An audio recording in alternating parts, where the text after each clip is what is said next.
여러분 안녕하십니까? EBS 초대석 정관용입니다. 보육원 출신으로 갖은 고생을 하던 청년이 있습니다. 근데 이분이 지금은요, 이 같은 보육원 출신의 그 자립준비 청년들을 돕는 사회적 기업을 만들어서 일자리도 만들고요, 또 보육원을 찾아가서 교육도 하고 많은 도움도 주고요. 게다가 이 자립준비 청년들을 사회적으로 지원하기 위한 법 제도 개선 운동도 앞장서 이끌고 있다고 합니다. 네, 이 사회적 기업의 김성민 대표 함께 만나겠습니다. 대표님 어서 오십시오. 네, 안녕하세요. 반갑습니다.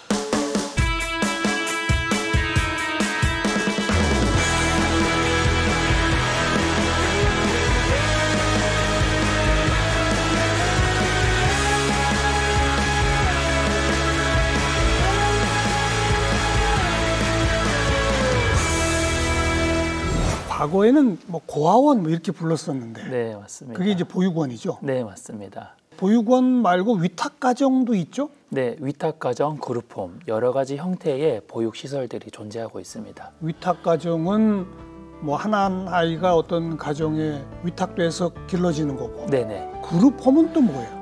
보육원은 대규모 시설이라고 보면 그룹홈은 7명, 8명 정도의 아이들이 일반 가정과 같은 곳에서 생활합니다. 그러니까 보육원의 축소판이라고 할 수 있죠. 그리고 말씀하셨던 위탁가정은 친인척에게 위탁이 되는 경우도 있고요, 제3자에게 위탁이 되는 경우도 있습니다. 이들 같은 경우에는 보통 한두 명 정도가 위탁을 받고 있는 형태입니다. 한두 명은 위탁, 네. 7, 8명 되면 그룹홈. 맞습니다. 그러면 이제 네. 어떤 기준으로 누구는 보육원에 가고 누구는 그룹홈을 하고 누구는 타인의 과정에 위탁되고, 이건 어떻게 정해지는 거예요? 지금 우리나라가 91년도에 유엔과 약속을 한 게 있습니다. 보육원은 아이들을 키우기에는 굉장히 정서적으로 굉장히 고통스럽고 괴로운 곳이다. 그래서 보육원을 없애라라고 권고가 내려왔고요.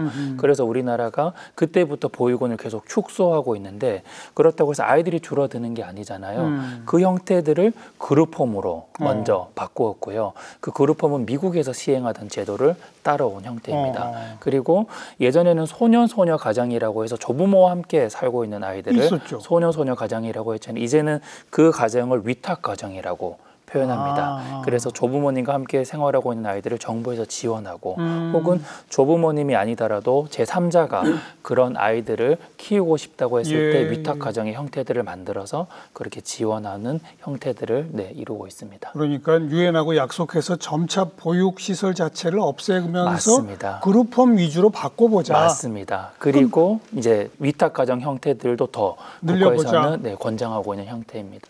만 18세 이상이 되면 자립준비 청년이라고 부른다는데 그 대상이 뭐죠? 가정위탁, 그리고 그룹홈, 보육원에서 생활하고 있는 아이들을 보호대상 아동이라고 합니다. 이들이 만 18세가 돼서 퇴소를 해야 되는 시점에 이 아이들을 자립준비 청년이라고 부르고 있습니다. 알겠습니다. 네. 이렇게 보호가 필요한 아동들이 1년에 몇 명쯤 발생합니까? 일단은 자립준비 청년이요, 1년에 2,500명 정도가 발생한다고 보면 되는데요. 이런 아동양육시설에서 퇴소한 아이들을 자립준비 청년이라고 하거든요. 그러면 그곳에 들어오고 있는 아이들도 그 정도의 수라고 저희는 보고 있습니다. 그러면 대략 그 2,500명 정도 중에 보육원이라는 시설이 몇 명 정도고 그룹홈이 몇 명 정도고, 지금은 어떻습니까, 양상이? 지금은 보육원 수를 계속 줄이고 있는 추세인데요.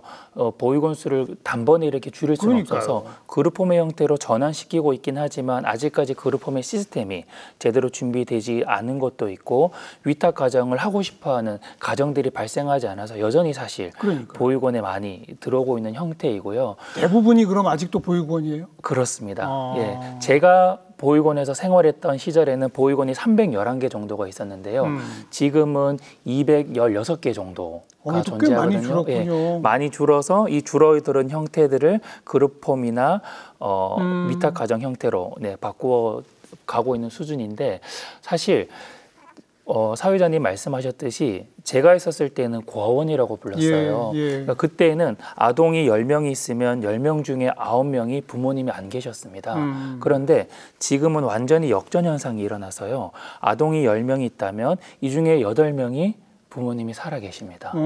그러니까 지금은 아동학대, 가정폭력, 방임이나 방치를 그렇죠. 통해서 아이들이 격리되어지는 예, 곳이 아동 양육 시설이라고 보시면 됩니다. 양상이 바뀌었군요. 네, 맞습니다.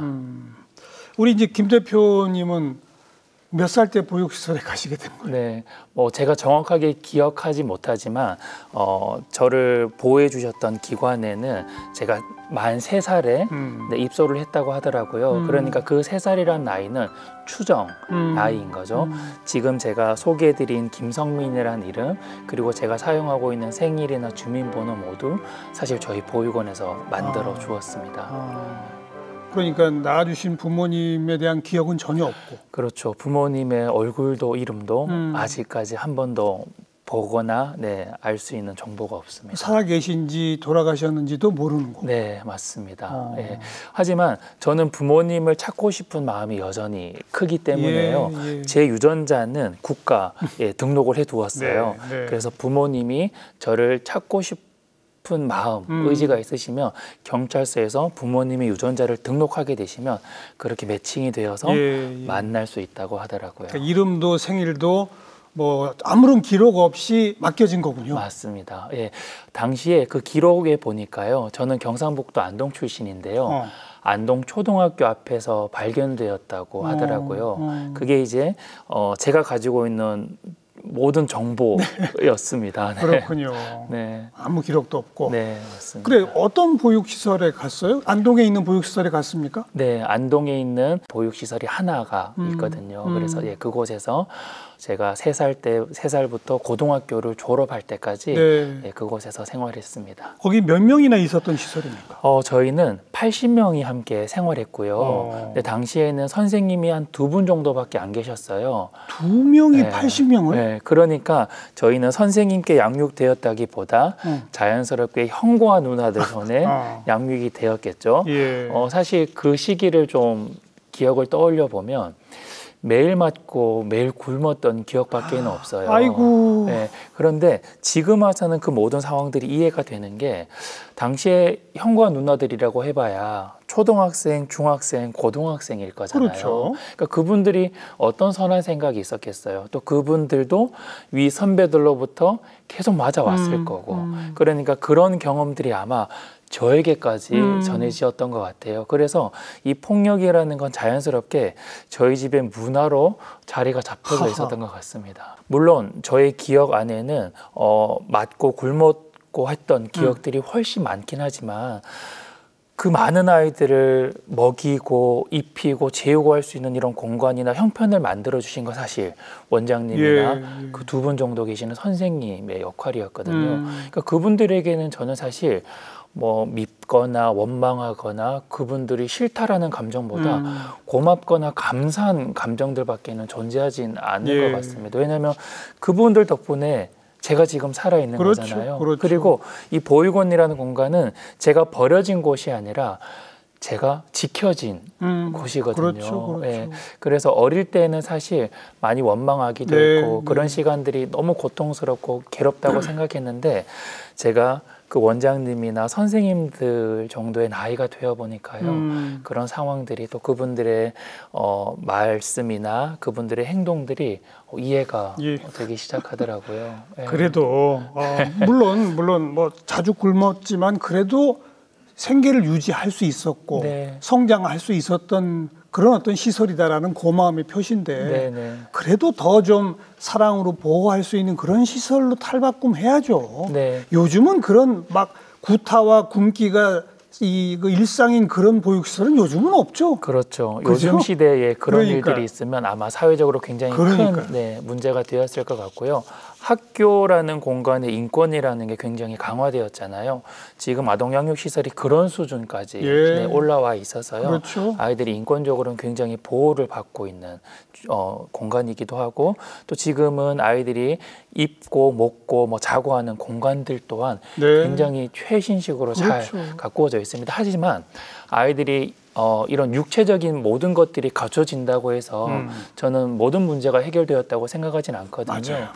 저는 정서적인 문제가 훨씬 더 지금 심각하다라고 보고 있어요. 오히려 제가 보육원에 있을 때는 부모님이 계시지 않았기 때문에 이곳에 있는 게 당연하다고 생각했을지 모르겠지만 지금 아동 양육시설에 있는 아이들은 부모님이 계심에도 불구하고 이 공간에서 살아야 되잖아요. 그리고 더 나아가서 부모님께 너무 큰 상처를 받아서 격리되어진 곳이 이 공간이라는 말이에요. 그러니까 정서적인 게 더 중요해지죠. 네, 그렇습니다. 그러니까 우리 아이들이 부모에게 받은 상처와 또 부모님에게 버림받은 상처, 그리고 이 아이를 구성하고 있는 학교나 이 사회에서는 또 이 아이가 아동양육시설에 산다라는 것으로 굉장히 많은 편견을 가지고 있고, 그러니까 이 아이는 그런 상황들을 하루에도 수십 번씩 경험해야 되는 거거든요. 제가 어린 시절을 떠올려 봐도 제가 학교에 가면서 처음 경험하는 것들이 너무 많았어요. 뭐냐면 저는 이제 제 손을 붙들고 함께 간 분을 보육원의 선생님이기 때문에 선생님이라고 불렀거든요. 그런데 제 친구들은 그분을 다르게 부르더라고요. 엄마? 그렇죠. 아빠라고 부르는 거예요. 아이고. 제가 그때 처음 알았어요. 아, 내가 사는 환경과 친구들이 살아가는 환경이 다르구나라는 걸 그때 처음 알게 됐고요. 당시에 학교 선생님은 나쁜 의도는 아니셨을 거예요. 아마 가족관계 조사를 빨리 하고 싶으셨던 것 같아요. 이렇게 말씀하셨어요. 엄마 없는 사람 왼손 들어. 아빠 없는 사람 오른손 들어. 그럼 양손 다 들어야 되죠. 맞아요. 저희 반에 한 손을 들고 있는 친구는 한두 명 정도는 있지만 양손을 다 들고 있는 사람은 저 혼자였어요. 그렇게 이 모든 아이들이 제가 부모님이 없다라는 걸 알게 되었고, 사실 뭐 그것까지는 큰 문제는 되진 않았어요. 그런데 제가 이렇게 친구들하고 떠들고 놀고 있으면요, 항상 선생님께서 저를 가장 먼저 부르셨어요. 당시에 선생님들은 항상 회초리를 들고 계셨거든요. 그 회초리로 저를 본보기로 그렇게 때리셨던 것 같아요. 그런데 아이들이 그 모습을 보면서 그렇게 생각했던 것 같아요. 아, 성민이는 함부로 대도 되는구나. 그러니까 쉬는 시간이나 점심시간마다 제자리에 찾아와서 책상을 발로 차거나 고아라고 부모가 없다라고 얼마나 많은 놀림을 경험했는지, 그러니까 이런 경험들이 하루에도 수십 번씩 쌓여가는 거예요. 그러니까 저는 이 부모님이 계시지 않은 핸디캡도 저에게 굉장히 힘들었지만 또 다른 핸디캡이 하나가 더 있었거든요. 저희 때는 IQ 검사를 했어요. IQ 검사를 했는데 제가 IQ 검사를 해보니까 78이 나오더라고요. 실제로 저는 초등학교에서부터 고등학교 때까지요, 책을 한 권도 읽어본 적이 없어요. 그러니까 글씨를 못 읽어서가 아니라 이 책의 내용이 전혀 이해가 되지 않더라고요. 그러니까 책의 첫 장을 넘길 수가 없는 거예요. 그러니까 초등학교 때부터 고등학교 때까지 책을 한 권도 읽어본 기억이 없고요. 이런 것들이 사실 시험을 치면 바로 드러나잖아요. 시험만 치면 항상 1등을 하는 거예요. 뭐 맨 뒤에서 1등을 이야기하는 거죠. 그러니까 부모님이 계시지 않는 것으로 또 공부를 못하는 것으로 이 학교에서는 거의 뭐 생매장 당하는 수준으로 그런 아픔과 상처를 경험하면서 살아왔던 것 같아요. 그게 지금 제가 이해하는 바로는 어떤 사회적인 또 어떤 편견과 차별과 그 각종의 어떤 박해와 이 속에서 공부 자체를 일부러 안 하려고 했던 그 결과가 그렇게 나타난 거 아닐까요? 아까 IQ가 78이라고 했잖아요. 이걸 예전에는 없었던 용어인데 지금은 이런 상황에 있는 아이들을 경계선 지능 장애라고 합니다. 간단하게 소개해드리면 IQ가 85 이상은 정상인이고요. 70 이하는 지적 장애인으로 분류합니다. 이 85와 70 사이를 경계선 지능 장애라고 하는데 지금 아동 양육 시설에는요, 제가 체감상 절반 이상의 아이들이 이 경계선 지능 장애 형태를 보이고 있어요. 저의 경우에도 분명히 지능적인 문제도 분명히 있었지만 정서적인 문제가 훨씬 컸던 것 같아요. 저는 제가 보기에는 IQ 검사 자체를 거부한 거예요. 그래서 사회에 나와서 사회에 정말 좋은 어른들, 또 좋은 분들을 많이 만나면서 제가 정서적으로 굉장히 안정이 되었고, 그러면서 맞아요, 이 지능이 굉장히 또 괜찮아졌다라고 생각을 하는데, 지금 아동양육 시설 안에 있는 아이들도 저는 마찬가지라고 생각해요. 지능적인 문제도 분명히 있겠지만 이 아이들은 정서적인 문제가 훨씬 크기 때문에 아동양육 시설과 관련된 많은 제도나 시스템들이요, 이 아이들의 정서 정서적인 문제를 해결해 주는 것에 맞아요. 조금 더 집중이 되면 좋겠다라는 생각을 하고 있습니다.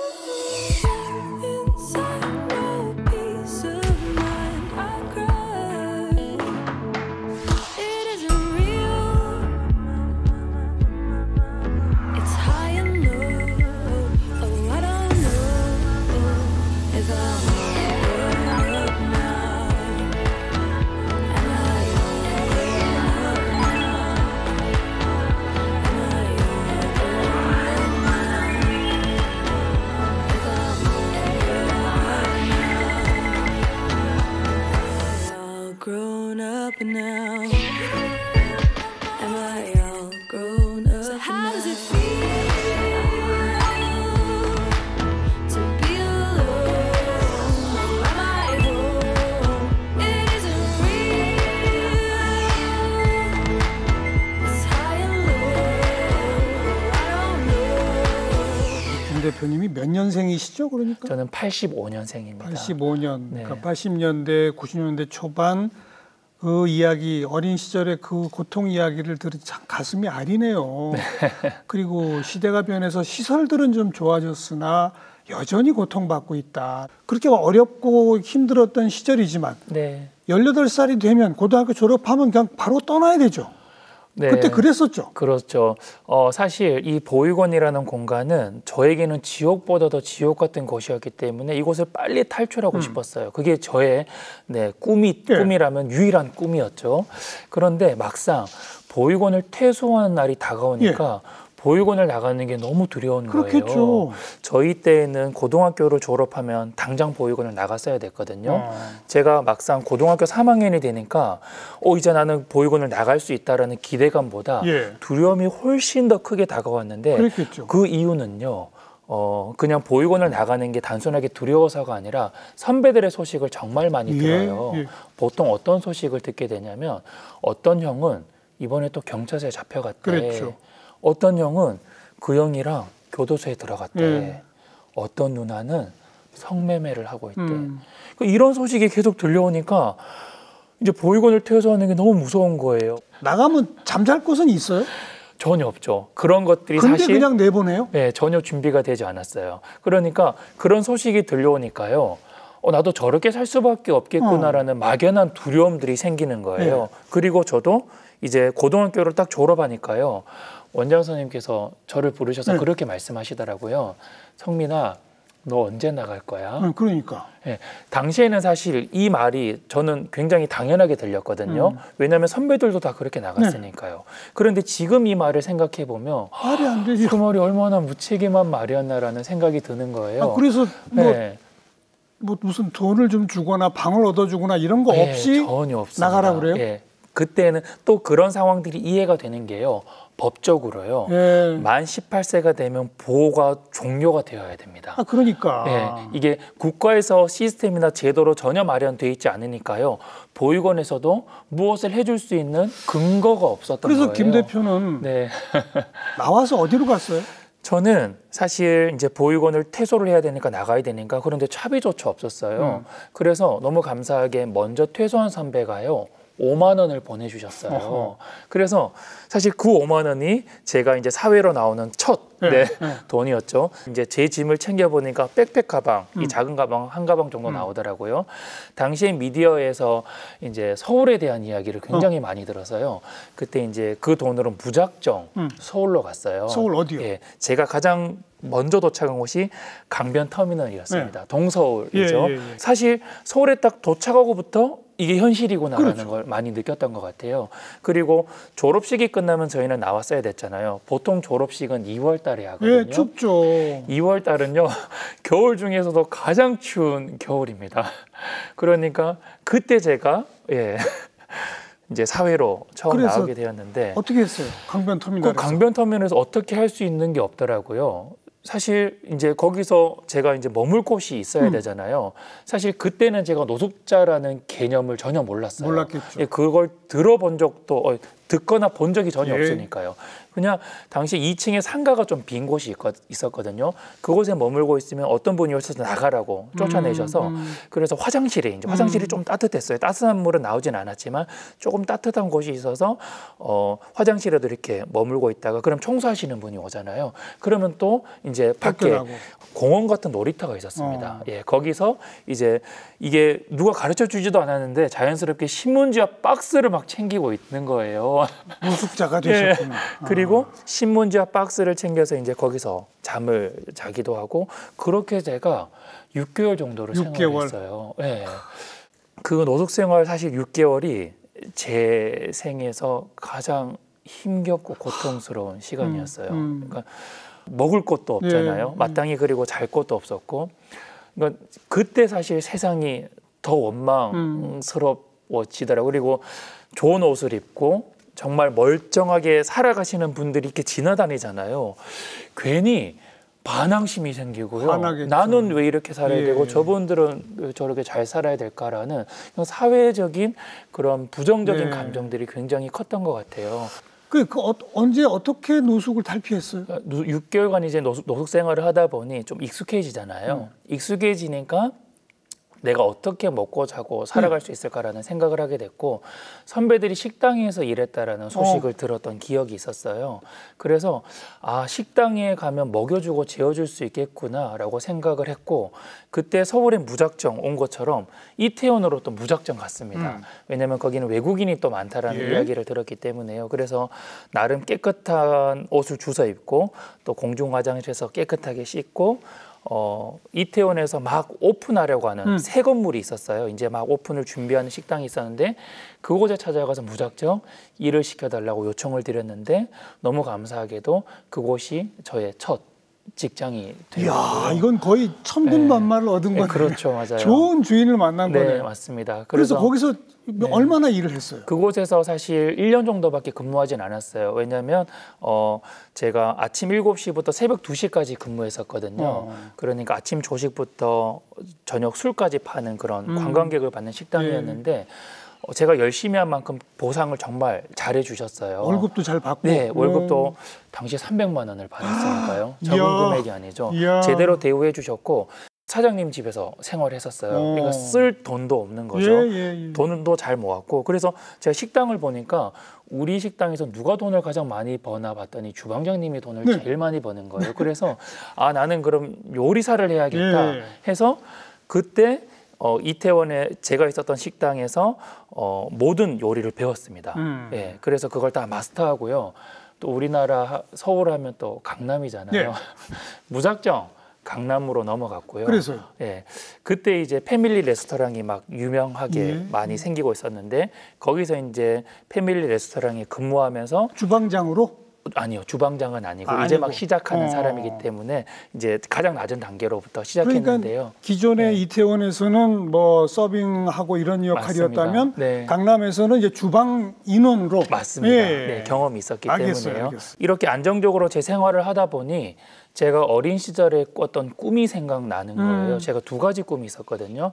첫 번째는 보육원에서 나와 같은 환경에 있는 아이들에게 가족이 되어주고 싶다라는 꿈을 꾼 적이 있어요. 왜냐하면 제가 가족이 너무 필요했잖아요. 그러니까 우리 아이들에게도 가족이 필요하겠구나라고 생각을 했었고 또 제가 노숙자로 생활할 때에 또 다른 꿈이 있었는데요. 저의 선배들의 상황이나 저의 상황들을 보면서 누군가는 이 문제를 해결해 줬으면 좋겠는데 만약에 이 문제를 해결할 사람이 필요하다면 그게 나였으면 좋겠다라는 그 2가지 꿈이 있었어요. 그런데 제 생활이 조금 안정적이 되어지니까 그 꿈들이 생각나더라고요. 네, 그래서 아, 내가 이 꿈이 있었지. 그래서 돈이 많은 건 아니었지만 이 돈으로 이 꿈을 어떻게 실현할 수 있을까라는 고민을 하게 됐고 그때 이제 대학도 들어가시고 준비하게 됐고 그렇죠. 이후에 이제 비영리 단체에 제가 들어가면서 아이들에게 가족이 되어주는 일을. 어떤 비영리 단체요? 미국에 있는 선교 단체였어요. 그러니까 매년 한국 보육원 아이들에게 명어 캠프를 해주는 단체였거든요. 그러니까 그 단체에서 제가 보육원에서 지냈던 그 17년의 시간을 경력으로 인정해 주셨어요. 그게 정말 특별했죠. 알겠습니다. 그래서 그곳을 통해서 아이들을 교육하고 후원하고 지원하는 일을 7년 정도 7년 했었습니다. 오. 그리고 그 일을 하면서 제가 대학을 졸업하시고 가게 되었고, 맞아요, 대학까지 졸업을 하게 되었고요. 예. 네. 대학 공부하고 비영리 단체 활동하시면서는 그때는 주방 일은 다 이제 그렇죠, 그만두시고 그렇죠. 맞습니다. 그때는 근데 네. 수입이 없잖아요. 그동안 벌어왔던 돈으로 제가 그 단체에서 근무하거나 대학을 가는 비용으로 사용했고요. 그 수익이 저한테는 필요한 게 아니라 사실 내가 어떤 목적과 가치로 살아가는 게 그 시기에는 더 중요했던 것 같아요. 그러니까 저한테는 돈보다는 나와 같은 환경에 있는 아이들에게 가족이 되어주고 싶다라는 그 열망이 훨씬 컸던 것 같아요. 알겠습니다. 그래서 저한테는 가장 행복했던 시기였고, 그때부터 제 꿈대로 우리 아이들에게 가족이 되어주는 일, 이 문제를 해결하는 일에 좀 집중했던 것 같고요. 어찌 보면 그 예. 보육원 시절, 노숙 시절을 통해 이 사회 전체에 어마어마한 적개심을 가질 수도 있는데, 그런데 내가 오히려 그런 적개심과 뭐 이런 것보다는 사회를 위해 보탬이 되고 나와 같은 처지에 있는 아이들한테 보탬이 되는 사람이 되어야지라고 하는 생각을 하셨다는 것 자체가 참 정말 기적적이고 극적입니다. 네. 대단하십니다. 네, 이 일은 참 감사한 일인데요. 예. 제가 괜찮고 좋은 사람이어서가 아니라 저희 보육원의 원장님과 선생님의 그 헌신들이 아마 제 삶에도 녹아 있었던 것 같고요. 사회에 나와서 좋은 어른들을 만나면서 내가 만약에 어른이 되어야 된다면 저런 좋은 어른이 되고 싶다라는 생각들을 그분들을 통해서 참 많이 했던 것 같아요. 감사. 예. 그런 활동 한 7년 하시다가 네. 제가 처음 소개한 그 사회적 기업은 언제 만드시게 네. 된 거예요? 그래서 그때부터 제가 아이들을 돕고 하는 일을 했잖아요. 제가 7년 동안 비영리 단체 근무하면서 느꼈던 게 있어요. 후원으로는 절대 사람을 살릴 수 없다라는 걸 뼈저리게 느꼈거든요. 왜냐하면 아이들이 후원을 받고 있을 때는 문제가 없는 것처럼 보이지만 후원이 중단되는 그 순간에 바로 저와 저희 선배들이 경험했던 그 문제에 바로 똑같아지죠. 빠지더라고요. 그죠. 그래서 이 문제를 좀 해결하고 싶어서 제가 당시에 200개 정도의 보육원을 다니면서 인터뷰를 좀 했어요. 선생님과 아이들을 인터뷰했더니 핵심 키워드가 자립이더라고요. 자립이고 예. 일자리죠. 맞습니다. 그래서 결국 자립을 위해서는 후원이 아니라 일자리가 필요하더라고요. 당시에 저는 사업가가 아니었기 때문에 많은 사업가들을 찾아다니면서 아이들을 일자리 연결해주는 일을 두 번째로 시도했어요. 예, 좋네요. 예, 너무 감사하게도 6개월 만에 100개가 넘는 일자리가 만들어졌고 100명이 넘는 친구들이 일자리를 갖게 됐죠. 와. 그런데 여기서 또 문제가 발생이 되더라고요. 뭐냐면 지금 제가 연계를 주었던 아이들 중에 지금 남아있는 친구는 한 명도 없고요. 왜 그래요? 예, 가장 오래 근무했던 친구가 3개월 정도였어요. 왜 그래요? 그러니까. 그래서 이 문제가 왜 또 발생할까 해서 아이들을 좀 인터뷰하고 대표님을 인터뷰했더니 회사의 대표님과 아이들에게서 공통적으로 나왔던 이야기가 있어요. 뭐냐면 아이들이 잘해주면 내가 보육원 출신이라서 나를 불쌍하게 생각하나 이렇게 느끼더라고요. 반대로 일을 배우다 보면 큰 소리가 나고 혼이 날 수도 있잖아요. 그때에도 내가 보육원 출신이라서 나를 막대하나? 그러니까 일자리도 정말 중요했지만 아이들에게 기본적으로 이 상처와 아픔들이 너무 컸던 거예요. 그러니까 이런 서로 소통이 잘 안 되는군요. 맞습니다. 이런 정서적인 문제가 있었다라고 저는 판단을 했고, 그래서 아이들에게 일자리도 정말 중요하지만 이 정서적인 아픔과 상처를 만져주고 위로해주는 게 정말 많이 필요하겠구나라는 생각을 하게 됐어요. 그리고 그때에 한 조경회사에서 아이들을 고용하고 싶다고 해서 조경회사로 연결해 주었더니 한 친구가 6개월이 넘도록 너무 잘 적응을 하는 거예요. 평균 3개월인데. 그렇죠. 저한테는 첫 번째 케이스에서 이 친구를 제가 심층 인터뷰를 했더니 이 친구가 두 가지 얘기를 해줬어요. 첫 번째는 제가 매주 해주었던 멘토링이 너무 좋았대요. 그런데 이건 다른 친구들에게 해준 거거든요. 특별한 건 아니구나. 그럼 두 번째, 이 친구가 매일 식물을 대하면서 마음이 굉장히 평안해지더래요. 식물? 예. 조경회사인데 식물을 가지고 하는군요. 그렇죠. 매일 식물을 가꾸고 기르면서 마음이 굉장히 평안해지더래요. 그래서 이게 이 친구가 한 얘기가 정말 맞는 얘기일까 해서 제가 식물과 관련된 여러 가지 논문들을 찾아봤더니 그런 이야기가 있더라고요. 있죠. 네. 정서를 보듬어주는 역할이 있죠. 그리고 사람이 사랑을 받을 때보다 사랑을 줄 때에 정서적 회복력이 10배는 높아진다고 하더라고요. 아이가 이 식물을 보면서 마음의 안정을 느끼기도 했고 또 식물에게 사랑과 관심을 주면서 마음이 회복이 되는 걸 발견했어요. 그래서 이 조경회사의 대표님이 이 벽면 녹화라는 기술이 있는데 벽면 녹화 네. 알아요. 벽면을 침물로 알아요, 가득 알아요. 채우는 사업인데요.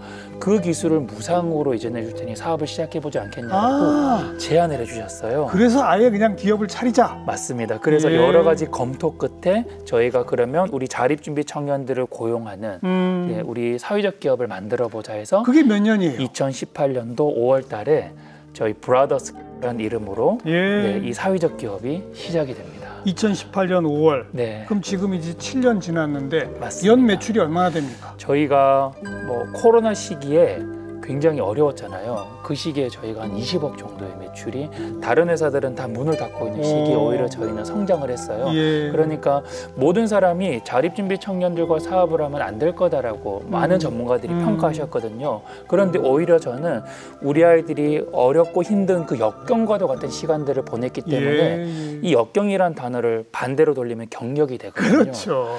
이 시간을 경력으로 멋지게 아이들은 쓰임 받을 거다라는 확신이 있었어요. 네. 그런데 이 코로나 시기에 이걸 증명해 그렇죠. 낸 거죠. 그리고 그 어려운 시기를 잘 보내고 지금도 굉장히 잘 성장하고 있고요. 지금 저희 회사에 10명이 근무하고 있는데 이 중에 5명이 자립준비 청년, 5명이 보통의 청년들로 구성이 예, 되어 있습니다. 네. 네. 그 회사에서는 서로 닉네임만 부른다면서요? 맞습니다. 처음에 저희 아이들이 이제 저희 회사에 오니까 저를 보육원 선배로 이렇게 인식해서 제 눈도 이렇게 똑바로 못 쳐다보더라고요. 그리고 대표님이라고 하니까 자꾸 이렇게 나눠지잖아요. 그렇죠. 그래서 어떻게 하면 우리가 좀 평등하게 함께 일할 수 있을까라고 생각해 봤더니 예. 꽃은요 고유의 꽃말들이 있어요. 예, 그래서 우리가 그러면 식물 사업을 하기 때문에 서로 꽃으로 이름을 한번 지어보자. 서로 꽃 이름을 부르자. 맞습니다. 네. 그리고 뒤에 님자도 붙이지 않아요. 알겠어요. 예, 그러다 보니까 김 대표님은 이름이 뭐예요? 저는 바비아나인데요. 바비아나라는 꽃이 있어요? 바비아나는 아프리카의 아주 아름다운 꽃이고요. 이 꽃말은 단란한 가정입니다. 그러니까 저도 단란한 가정을 만들고 싶고 우리 아이들에게도 단란한 가정을 선물해주고 싶다라는 예. 의미가 담겨 있고 우리 많은 모든 아이들에게 그런 의미들이 알겠습니다. 하나씩 담겨져 있습니다. 그래서 그러니까 벽면 조경을 주로 하는 그 회사는 계속 이제 키워가고 네. 키워갈수록 고용 인력은 점점 앞으로 늘어갈 거고. 그렇죠. 네. 뭐 그래도 아무튼 뭐 거기서 뭐 몇천 명을 이렇게 고용할 정도까지 가려면 아직 멀었는데 네. 아까부터 말씀하시던 보육원에 직접 찾아가서 교육도 하고 뭐 하고 하는 활동은 꾸준히 계속 하시는 거죠. 그렇습니다. 저희가 말씀하셨듯이 1년에 2,500명, 3,000명의 아이들이 매년 쏟아져 나오는데 이 아이들을 모두 저희 회사 책임질 수 없잖아요.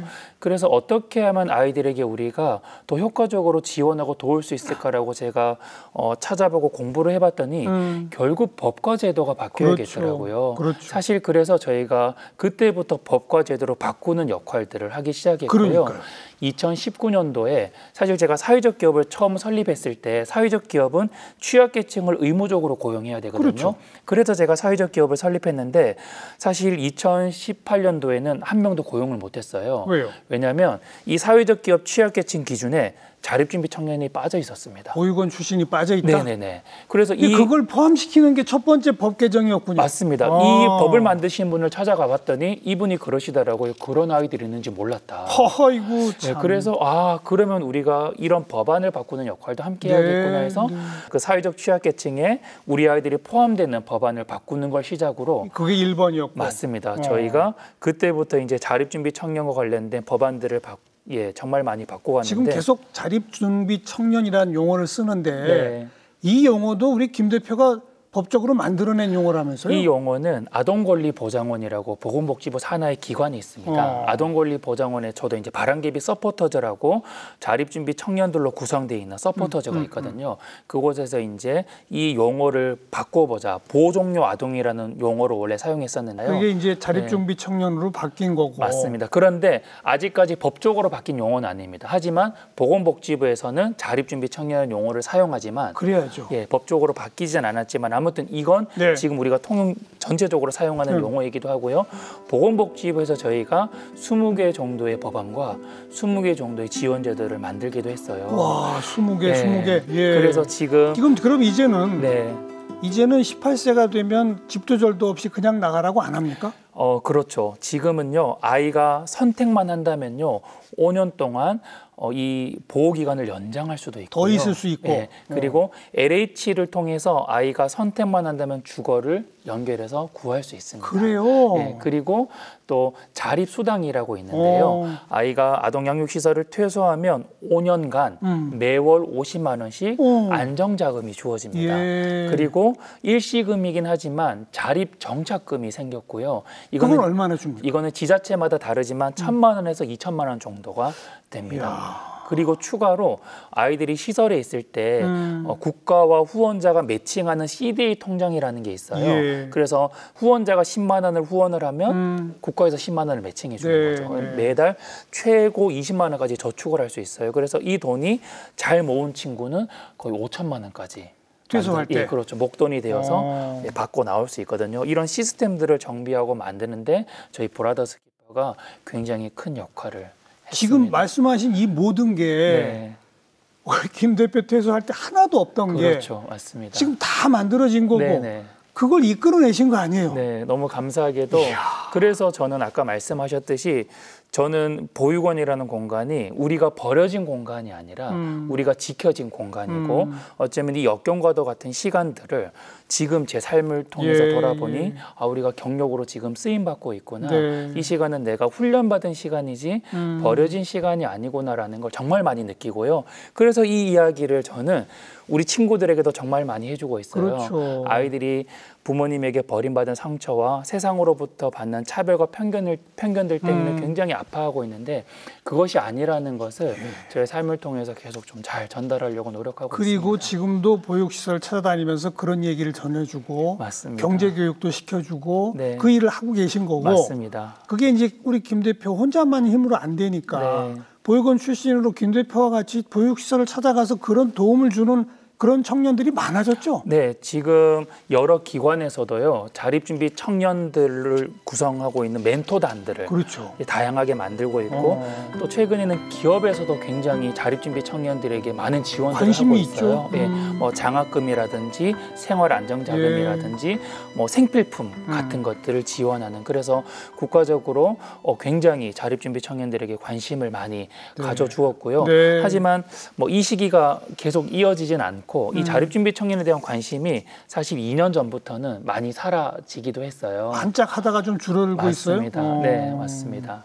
그런 부분이 조금 안타깝지만 네. 이 일을 또 어떻게 해결할까 고민하다가 저희가 지금은 사회적 기업 브라더스 키퍼는 비즈니스를 통해서 자립준비 청년들에게 일자리를 창출하는 일을 잘하고 여기서 하고 있었던 모든 비영리와 관련된 활동들을 따로 떼어서요. 지금 비영리 단체 브라더스 를 준비하고 있습니다. 아, 법제도 개선 운동 등등, 맞습니다. 교육 멘토링 사업 등등은 네, 따로 맞습니다. 따로 비영리 단체로 네, 알겠습니다. 이걸 조금 더 전문적으로 할 수 예. 있는 기관을 또 준비하고 있습니다. 거기에 지금 전국에 뭐 한 아까 몇 개라고 그랬죠? 200 몇 개. 211개 정도의 보육원이 있습니다. 그 보육원 한 개당 담당 선생 한 명 이렇게 한 211명 정도가 그 비영리 단체에 모이면 되겠네요. 그렇게 되면 너무 감사하겠고요. 예, 말씀하신 것처럼 그런 꿈을 한번 꿔봐야겠네요. 네, 네. 네. 각 보육시설 담당 멘토 누구 네. 뭐 이렇게 해서 200 몇십 명 모여가지고 네. 그분들이 다 관리도 좀 하시고 그렇게 큰 꿈까지는 못 꿨는데요. 그분들이 또 모여서 법 개정 운동도 계속 하시고 네, 네, 맞습니다. 필요합니다. 네. 네, 네, 너무 필요한 것 같습니다. 아직도 와. 바꿔야 할 법이나 제도는 많으니까. 그렇죠. 다른 취약계층에 비해서 자립준비 청년들에 대한 정책이 많이 좋아졌다라고 하지만 예. 사실 선진국에 비하면요. 그러니까요. 이제 출발하는 시점이거든요. 여전히 바꿔야 될 것, 네. 여전히 정비해야 될 것들이 많습니다. 그 뭐 아무튼 LH와 연계해서 주거도 도움을 주고 5년 동안은 경제적 지원도 하고 하지만 네. 사실은 장기적으로 자립할 수 있도록 일자리가 꾸준히 이어지도록 하고 뭐 이런 식의 시스템이 조금 더 갖춰져야 되는 게 앞으로의 목표겠군요. 네, 맞습니다. 우리 자립준비 청년들도 조금의 기회가 주어지면 잘 성장할 수 있습니다라는 걸 사회에 보여주고 싶었어요. 그러니까요. 그러니까 예시가 되고 싶었던 거죠. 그래서 그 예시를 보여주면 국가에서도 예. 저거 할 수 있는 거구나. 기업에서도 저거 시대에 볼 만하네 라는 용기를 가질 수 있잖아요. 네. 근데 저희는 그런 사례를 만드는 회사라고 봐주시면 좋을 것 같습니다. 제가 김 대표님을 보면서 제가 이제 사회적인 선배로서 네, 또 사회 구성원의 일원으로서 네, 나는 우리 김 대표 어린 시절에 아무것도 해주질 못했는데 김 대표가 이렇게 우리 사회를 위해 좋은 일을 하는구나. 정말 눈물이 나게 고맙네요.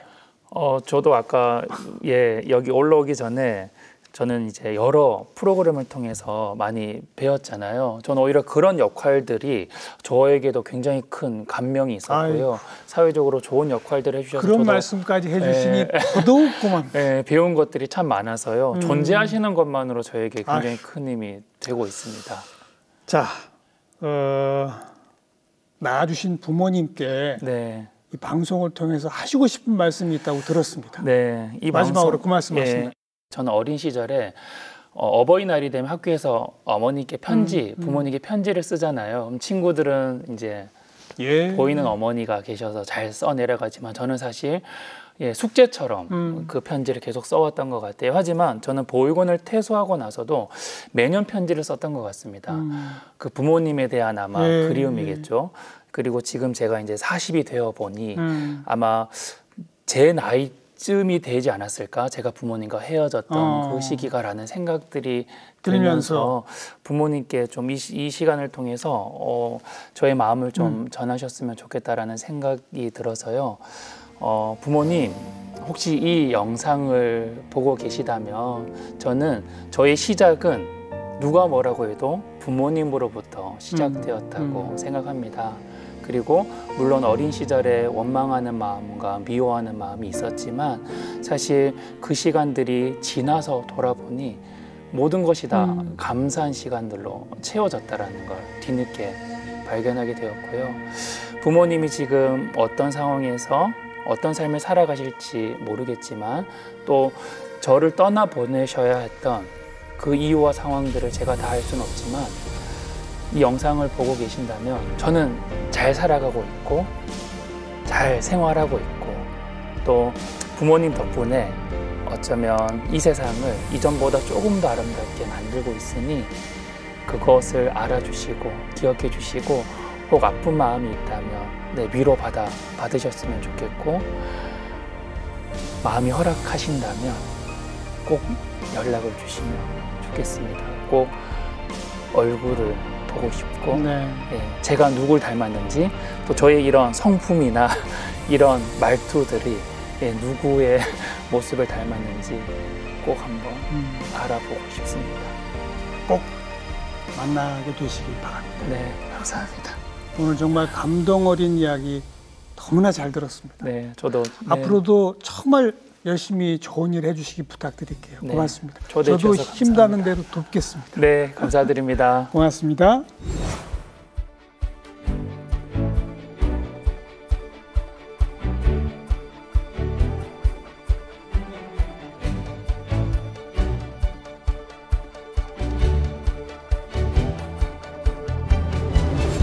네, 시청자 여러분께서도 우리 김 대표에게 아마 감동 받으셨을 것 같습니다.